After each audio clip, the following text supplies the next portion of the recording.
بسم الله الرحمن الرحيم والفجر وليال عشر والشفع والوتر والليل إذا يسر هل في ذلك قسم لذي حجر ألم تر كيف فعل ربك بعاد إرم ذات العماد التي لم يخلق مثلها في البلاد وثمود الذين جابوا الصخر بالواد وفرعون ذي الأوتاد الذين طغوا في البلاد فأكثروا فيها الفساد فصب عليهم ربك سوط عذاب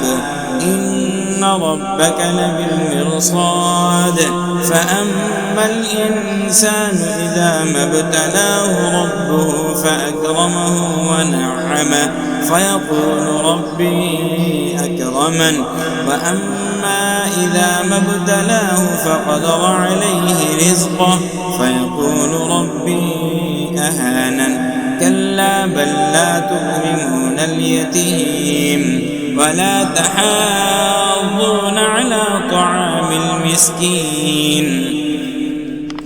وتأكلون التراث أكلا لما وتحبون المال حبا جما كلا إذا دكت الأرض دكا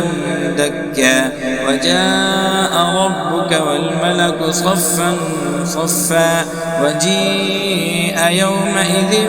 بجهنم يومئذ يتذكر الإنسان وأنى له الذكرى يقول يا ليتني قدمت لحياتي فيومئذ لا يعذب عذابه أحد ولا يوثق وثاقه أحد يا أيتها النفس المطمئنة ارجعي إلى ربك راضية مرضية فادخلي في عبادي وادخلي جنتي.